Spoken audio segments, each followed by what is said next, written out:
नमस्ते इन्वेस्टर्स, मैं आशीष growth investing with आशीष जैन में आप सभी का स्वागत करता हूं। आज इन्वेस्टर्स हम डिस्कस करेंगे Antony waste handling cell limited का आईपीओ।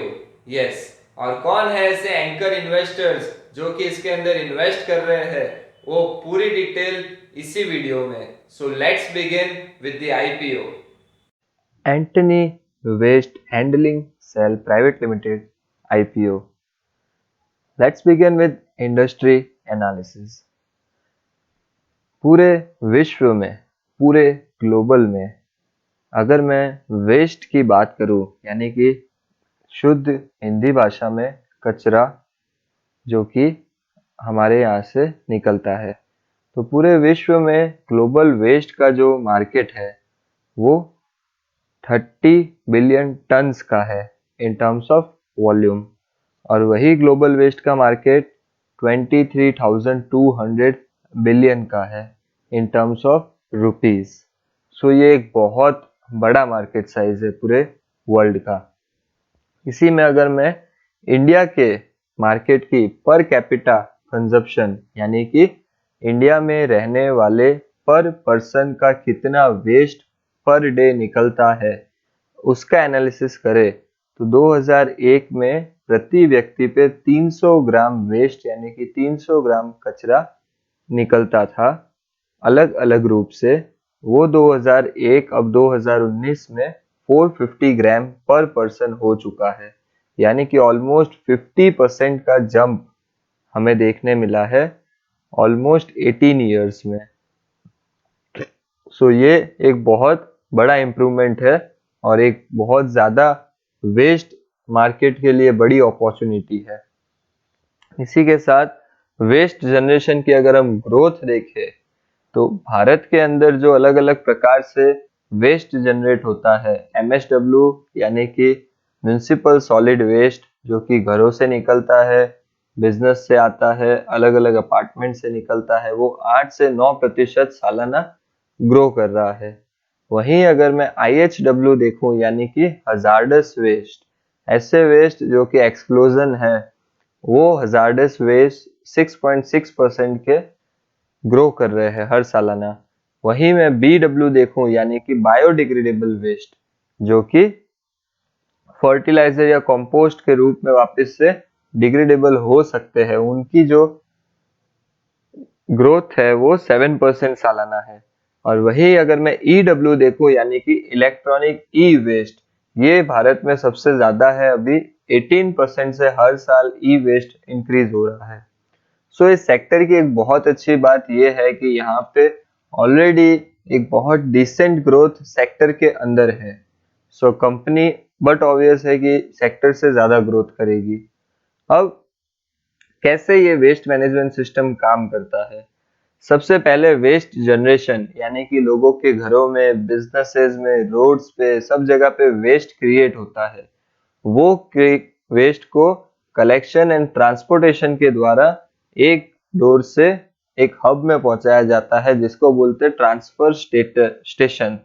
ओके, सो ये जो गाड़ियां जो हमारे यहाँ पे घर पे कचरा उठाने आती है, ये वेस्ट मैनेजमेंट कंपनीज होती है। जैसे कि हमारा जो IPO है, वो कंपनी का मेजर काम कलेक्शन एंड ट्रांसपोर्टेशन का है। वो ट्रांसपोर्ट और कलेक्शन करके एक ट्रांसफर स्टेशन पे पहुंचाती है, जहां से जो वेस्ट रिसाइकेबल हो सकता है, यानी कि जो वापस यूज हो सकता है, उन्हें अलग किया जाता है।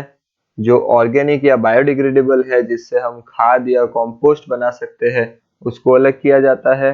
और इनर्ट रिजेक्ट, यानी कि जो कोई काम का नहीं होता, उनको अलग किया जाता है। तो इस तरह से सेग्रीगेट किया जाता है वेस्ट को। फिर उनको वापस से ट्रांसपोर्टेशन के द्वारा उनकी अपनी अपनी जगह पे, यानी कि रिसाइकलिंग फैक्ट्री में रिसाइकेबल चला जाता है। ऑर्गेनिक जो है वो कंपोस्टिंग, यानी कि खाद बनाने के काम में चला जाता है। और जो रिजेक्ट्स है वो वेस्ट टू एनर्जी में चला जाता है।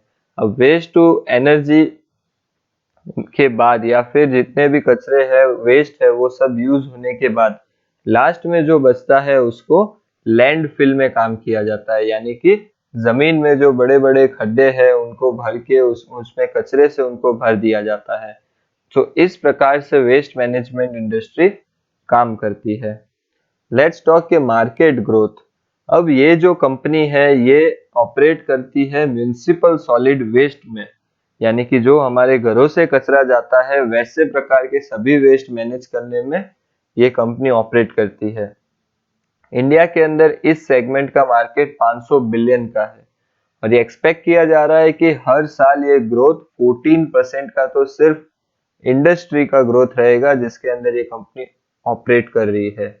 सो कंपनी का ग्रोथ बट ऑब्वियस इससे ज्यादा ही होगा। नेक्स्ट इज गवर्नमेंट इसके लिए इनिशिएटिव्स ले रही है। ये एक तरह का टेल विंड है कि गवर्नमेंट ने इनिशिएटिव लिए हैं, जैसे कि स्वच्छ भारत अभियान, जैसे कि डोर टू डोर कलेक्शन, जैसे कि स्मार्ट सिटीज, और जैसे जैसे न्यूक्लियर फैमिलीज इंक्रीज हो रही है, अर्बन पॉपुलेशन इंक्रीज हो रहे हैं, जैसे हमारे प्रधानमंत्री आवास योजना या फिर अमृत योजना के द्वारा घर दिए जा रहे हैं लोगों को, तो उससे जितनी न्यूक्लियर फैमिलीज एक्सपांड होगी उतना ही ज्यादा वेस्ट और ज्यादा इंक्रीज होगा। सो ये गवर्नमेंट भी इस सेक्टर को एक तरह से सपोर्ट कर रही है, दोनों ही रूप में कि वे वेस्ट भी जनरेट हो रहा है और उसका कंजप्शन होके उसे क्लीन भी किया जा रहा है। Now let's talk on company analysis. Company की मैं बात करूं तो ये 2001 में इस कंपनी का गठन हुआ था। ये अमॉन्ग टॉप 5 प्लेयर्स में से आती है। पूरे भारत में जो टॉप 5 प्लेयर्स है वेस्ट मैनेजमेंट की उसमें से एक ये है। ये फुल स्पेक्ट्रम यानी कि स्टार्ट टू एंड सभी सर्विस प्रोवाइड करती है। आपका वेस्ट कलेक्ट करने से लेके ट्रांसपोर्ट करने से लेके उसे प्रोसेस करके अलग अलग जगह पे डिस्पोज करने का पूरा काम ये कंपनी कर रही है। और इसके 3 तरह के सेगमेंट्स हैं। पहला सेगमेंट है कलेक्शन एंड ट्रांसपोर्ट प्रोजेक्ट, जहां भी म्युनिसिपल के सॉलिड वेस्ट होते हैं वहां से ये कमर्शियल जगह से या फिर हाउस होल्ड से या कम्युनिटी बिन्स, जो हमारे रास्ते में जो भी डस्टबिन्स लगे हैं वैसे सब जगह से ये लोग कचरा यानी कि वेस्ट कलेक्ट करते हैं। ये इनका मेजर काम है। सेकंड काम है इनका प्रोसेसिंग का, यानी कि जो कचरा जो वेस्ट इन्होंने कलेक्ट किया है उसको सेग्रीगेट करना, अलग अलग करना, रिसाइकलिंग का रिसाइकलिंग, श्रेडिंग का श्रेडिंग, कंपोस्टिंग में जो जा रहा है वो, तो ऐसे तीनों अलग अलग सेगमेंट करना ये इनका सेकंड वर्क है। थर्ड है मैकेनाइज स्वीपिंग प्रोजेक्ट। अब आपने काफी जगह पे रास्तों पे या फिर स्टेशंस पे देखा होगा कि अब जो स्वीपिंग है वो ऑटोमेटिक मशीन से हो रही है, यानी कि जो सफाई है वो अब मशीन के द्वारा हो रही है और उसे एक ड्राइवर जो है वो ड्राइव करता है।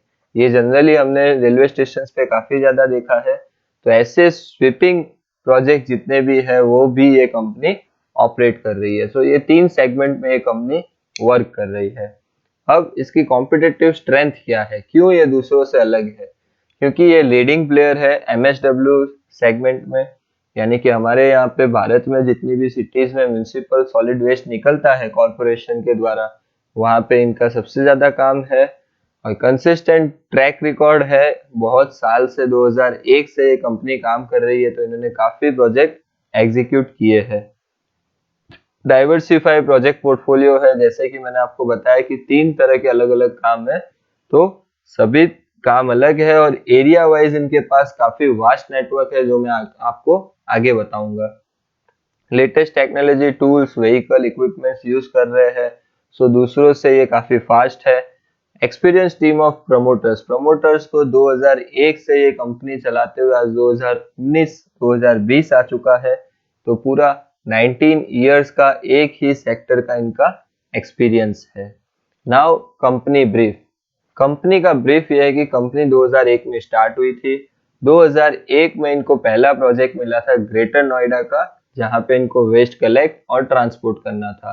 फिर 2008 में कंपनी ने प्राइवेट इक्विटी से इन्वेस्टर से फंड रेज किया ताकि कंपनी को और एक्सपांड कर सके। 2009 में इन्होंने अपनी एक सब्सिडरी लॉन्च की जो की थी Antony Lara enviro solution private limited, जो कि कंजूर मार्ग बॉम्बे में काम कर रही है। फिर 2012 में कंपनी को एक और प्रोजेक्ट बॉम्बे के पास ही थाने में मिल गया। थाने म्युनिसिपल कॉर्पोरेशन का जो वेस्ट मैनेजमेंट का काम है वो ये कंपनी कर रही है। 2012 में इनको जेपी इंटरनेशनल स्पोर्ट्स का भी एक प्रोजेक्ट मिल गया। 2014 यानी कि 2014 में इन्होंने कंजूरमार्ग में अपने ऑपरेशंस स्टार्ट कर दिए। 2015 में फिर इनको एक नया project Navi Mumbai municipal corporation से मिल गया।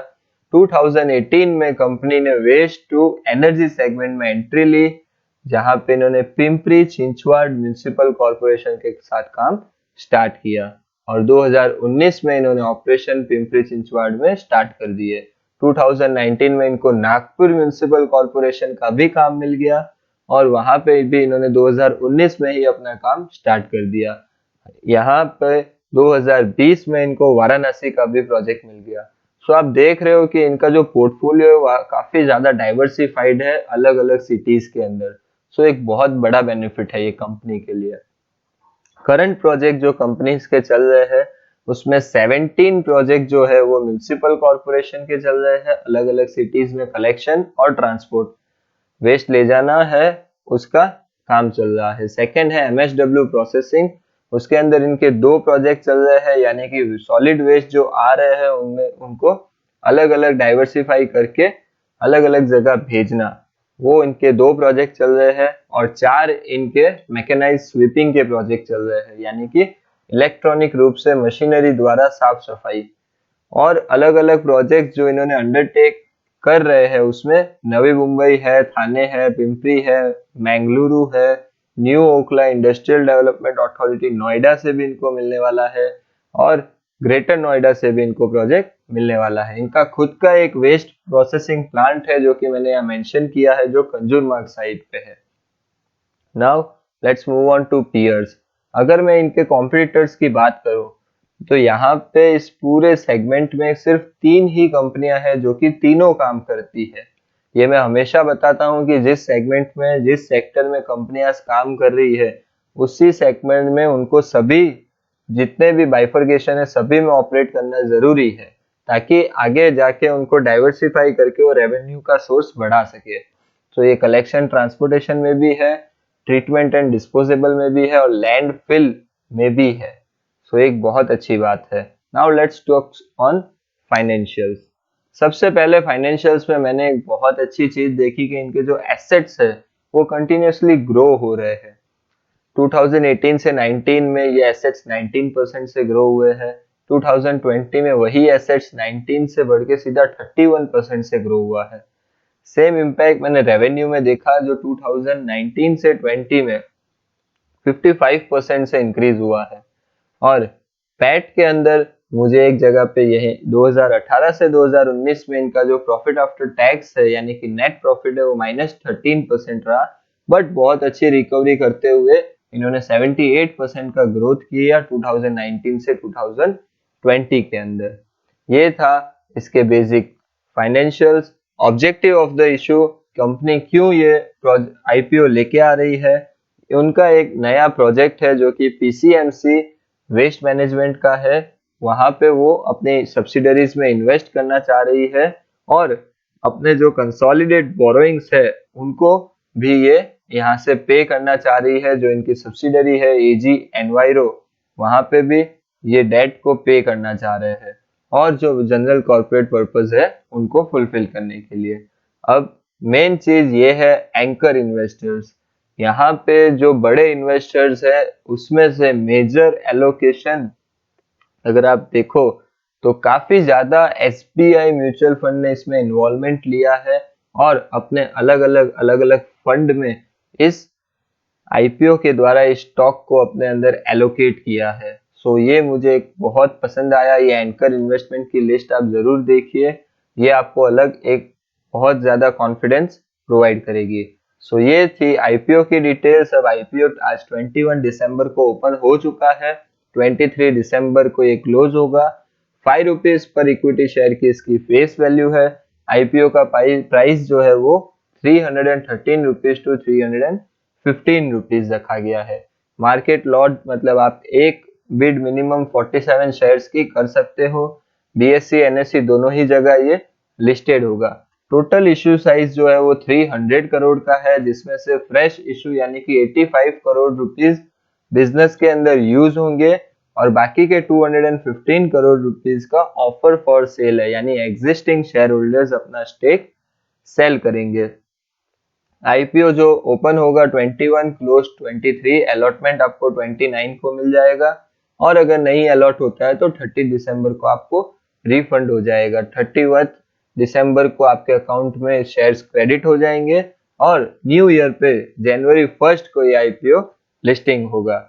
सो this was the detail of Antony waste handling limited. So ये थी आईपीओ की डिटेल्स। आपको कोई भी कंफ्यूजन है तो मुझे नीचे कमेंट बॉक्स में जरूर पूछिएगा, और ये कंप्लीट मेरी पर्सनल एनालिसिस के बेस पे मैंने आपको ये रिकमेंड किया है। और ये आईपीओ जरूर जरूर जरूर सब्सक्राइब कीजिए, और इन्वेस्ट करने से पहले अपने फाइनेंशियल एडवाइजर की राय जरूर लीजिए। तो मिलते हैं इसी तरह के कोई नेक्स्ट वीडियो में। Thank you.